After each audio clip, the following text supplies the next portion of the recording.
Friends, నేను మీ గౌరీరామ్. ఈరోజు మనం చికెన్ దమ్ బిర్యానీ ఎలా చేయాలో చూద్దాం ఫ్రెండ్స్. దానికి ముందుగా చికెన్ తీసుకొని కొంచెం సాల్ట్ వేసి బాగా కడుక్కోవాలి ఫ్రెండ్స్. కడుక్కున్న తర్వాత అందులో మసాలాలు వేసుకోవాలి ఫ్రెండ్స్. బిర్యానీ మసాలా కొంచెం,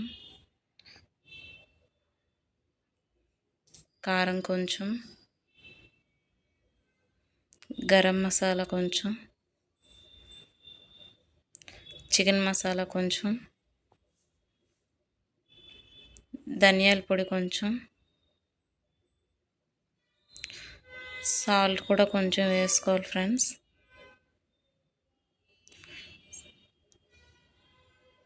సాల్ట్ బాగా వేసుకొని కలుపుకోవాలి ఫ్రెండ్స్. ముక్కలకు మసాలా పట్టే విధంగా కలుపుకోవాలి ఫ్రెండ్స్. కలుపుకున్న తర్వాత అల్లం వెల్లుల్లి పేస్ట్ కూడా వేసుకోవాలి ఫ్రెండ్స్. అది కూడా వేసుకొని బాగా కలుపుకోవాలి ఫ్రెండ్స్. తర్వాత పెరుగు తీసుకొని పెరుగు కూడా వేసుకొని పెరుగు కూడా బాగా కలుపుకోవాలి ఫ్రెండ్స్. అలా బాగా కలుపుకొని మూత పెట్టి ఒక 2 గంటల సేపు ఫ్రిడ్జ్లో మ్యాగ్నెట్ చేసుకోవాలి ఫ్రెండ్స్. ఫ్రిడ్జ్లో పెట్టుకొని మ్యాగ్నెట్ చేసుకోవాలి ఫ్రెండ్స్. తర్వాత ఆనియన్స్ని కట్ చేసుకోవాలి ఫ్రెండ్స్. ఆనియన్స్ని ఆయిల్లో డీప్ ఫ్రై చేయాలి ఫ్రెండ్స్. అది వేగి పక్కన పెట్టుకోవాలి ఫ్రెండ్స్. మ్యాగ్నెట్ చేసిన దాన్ని బయటికి తీసి అందులో బిర్యానీ సామాన్లు వేసుకోవాలి ఫ్రెండ్స్. బాగా వేసుకొని అవి వేసుకొని కలుపుకోవాలి ఫ్రెండ్స్. తర్వాత వేగిన ఆనియన్స్, పచ్చిమిరపకాయలు, కొత్తిమీర, పుదీనా, నిమ్మచెక్క పిండుకొని దాన్ని బాగా కలుపుకోవాలి ఫ్రెండ్స్. బాగా కలుపుకొని దాన్ని మూత పెట్టి కాసేపు ఉంచాలి ఫ్రెండ్స్. తర్వాత మనం గ్లాస్తో కొలత తీసుకొని 2 గ్లాసుల వరకు నేను బియ్యం వేసుకున్నాను ఫ్రెండ్స్. అవి బాగా కడుక్కొని అందులో వాటర్ వేసుకోవాలి ఫ్రెండ్స్. వాటర్ బిర్యానీ సామాన్లు వేసుకోవాలి. జీరా వేసుకోవాలి. అందులో సాల్ట్ కూడా వేసుకోవాలి ఫ్రెండ్స్. సాల్ట్ సముద్రం నీరు ఎలా ఉంటుందో అలా ఉండాలి ఫ్రెండ్స్. అలా అయితేనే అన్నంకి ఉప్పు పడుతుంది ఫ్రెండ్స్. అన్నానికి ఉప్పు పట్టాలంటే వాటర్ సముద్రం నీరులో ఉండాలి ఫ్రెండ్స్. స్టవ్ మీద పెట్టుకోవాలి. స్టవ్ మీద పెట్టుకున్న తర్వాత కొంచెం ఆయిల్ కూడా వేసుకోవాలి ఫ్రెండ్స్. ఆయిల్ వేసుకోవడం వల్ల మెతుకు పొడి పొడిగా వస్తుంది. నిమ్మచెక్క కూడా వేసుకోవాలి ఫ్రెండ్స్. వేసుకుంటే అది పొడి పొడిగా వస్తుంది. ఇంకో పొయ్యి మీద ప్యాన్ పెట్టుకుని ప్యాన్లో టమాటాలు, పచ్చిమిరపకాయలు వేసుకోవాలి ఫ్రెండ్స్. అవి ఆయిల్లో ఫ్రై చేసుకోవాలి. అవి బాగా ఆయిల్లో ఫ్రై చేసుకుని మ్యాగ్నేట్ చేసుకొని చికెన్ అందులో వేసుకొని మనం ఫ్రై చేసుకోవాలి ఫ్రెండ్స్. అలా ఒక పక్క ఫ్రై చేసుకొని ఒక పక్క బియ్యం ఉడుకుతూ ఉంటాయి ఫ్రెండ్స్. చూడండి ఎలా ఉడుకుతున్నాయో.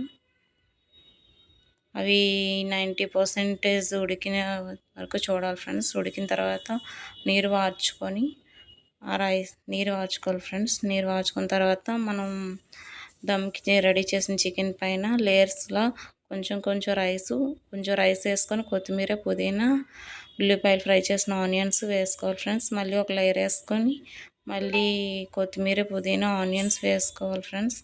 అలా 3 లేయర్స్ వరకు వేసుకోవాలి ఫ్రెండ్స్. 3 లేయర్స్ వరకు అలా వేసుకొని పైన కొంచెం మనకి కలర్గా కావాలనుకుంటే ఫుడ్ కలర్ ఉంటే ఫుడ్ కలర్ కొంచెం వాటర్లో కలుపుకొని పైన వేసుకోవాలి ఫ్రెండ్స్. మేమైతే వాటర్లో కొంచెం పసుపు కలిపి వేసుకున్నాం ఫ్రెండ్స్. పసుపు కలుపుకొని వేసుకొని మన దగ్గర నెయ్యి ఉంటే నెయ్యి కూడా కొంచెం సైడ్లో వేసుకోవాలి ఫ్రెండ్స్. మాకు ఆ ఫ్లేవర్ నచ్చుదని మేము వేసుకోలేదు ఫ్రెండ్స్. తర్వాత మూత పెట్టి దానిపై ఏమైనా బరువు వస్తువు పెట్టాలి ఫ్రెండ్స్. అయితే కుక్కర్తో వాటర్ పెట్టాము ఫ్రెండ్స్. అలా దమ్ చేసాం sir. Finally chicken dum biryani ready friends. తర్వాత అవి సిమ్లో పెట్టే ఉడికించుకోవాలి ఫ్రెండ్స్. సిమ్లో ఒక 10 మినిట్స్ వరకు పెట్టుకుంటే రెడీ అయిపోతుంది ఫ్రెండ్స్. ఆల్రెడీ మనం 90% రైస్ని ఉడికించాం కదా. ఆఫ్ చేసి చూడండి ఫ్రెండ్స్. వేడి చికెన్ దమ్ బిర్యానీ రెడీ. చూడండి ఎంత కలర్ఫుల్గా చాలా బాగుంది కదా ఫ్రెండ్స్. నచ్చితే లైక్ చేయండి, షేర్ చేయండి, కామెంట్ చేయండి అండ్ సబ్స్క్రైబ్ కూడా చేయండి ఫ్రెండ్స్. చూడండి తర్వాత మా పిల్లలకి మా ముగ్గురిమి పెట్టుకున్నాం ఫ్రెండ్స్. ప్లేట్లలో పెట్టుకొని సర్వ్ చేసుకున్నాం ఫ్రెండ్స్. దాంతోపాటు మటన్ కర్రీ కూడా వండుకున్నాం friends. Thanks for watching friends. Bye.